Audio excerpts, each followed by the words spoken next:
Matilda, Chapter 18, The Names. "Miss Trunchbull," Matilda cried, jumping about a foot in the air. "You mean she is your aunt? She brought you up?" "Yes," Miss Honey said. "No wonder you were terrified," Matilda cried. "The other day we saw her grab a girl by the pigtails and throw her over the playground fence." "You haven't seen anything," Miss Honey said. "After my father died when I was 5 and a half, she used to make me bathe myself all alone. And if she came up and thought I wasn't washed properly, she would push my head under the water and hold it there. But don't get me started on what she used to do. That won't help at all." "No," Matilda said, "it won't. We came here," Miss Honey said, "to talk about you, and I've been talking about nothing but myself the whole time. I feel like a fool. I am much more interested in just how much you can do with those amazing eyes of yours." "I can move things," Matilda said. "I know I can. I can push things over." "How would you like it," Miss Honey said, "if we made some very cautious experiments to see just how much you can move and push?"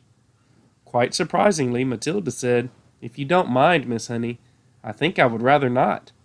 I want to go home now and think about all the things I've heard this afternoon." Miss Honey stood up at once. "Of course," she said. "I have kept you here far too long. Your mother will be starting to worry." "She never does that," Matilda said, smiling. "But I would like to go home now, please, if you don't mind." "Come along then," Miss Honey said. "I'm sorry I gave you such a rotten tea." "You didn't at all," Matilda said. "I loved it." The two of them walked all the way to Matilda's house in complete silence. Miss Honey sensed that Matilda wanted it that way.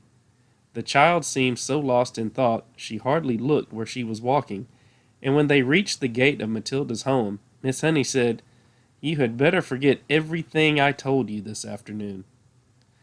"I won't promise to do that," Matilda said, "but I will promise not to talk about it to anyone any more, not even to you." "I think that would be wise," Miss Honey said. "I won't promise to stop thinking about it, though, Miss Honey," Matilda said.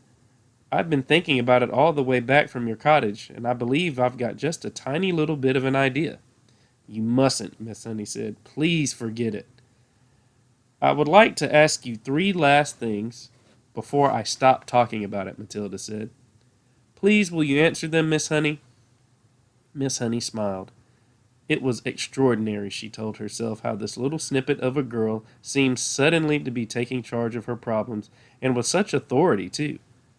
"Well," she said, "that depends on what the questions are." "The first thing is this," Matilda said. "What did Miss Trunchbull call your father when they were around the house at home?" "I'm sure she called him Magnus," Miss Honey said. "That was his first name." "And what did your father call Miss Trunchbull?" "Her name is Agatha," Miss Honey said. "That's what he would have called her." "And lastly," Matilda said, "what did your father and Miss Trunchbull call you around the house?" "They called me Jenny," Miss Honey said. Matilda pondered these answers very carefully. "Let me make sure I've got them right," she said. "In the house at home, your father was Magnus, Miss Trunchbull was Agatha, and you were Jenny. Am I right?" "That is correct," Miss Honey said. "Thank you," Matilda said, "and now I won't mention the subject any more." Miss Honey wondered what on earth was going on in the mind of this child. "Don't do anything silly," she said.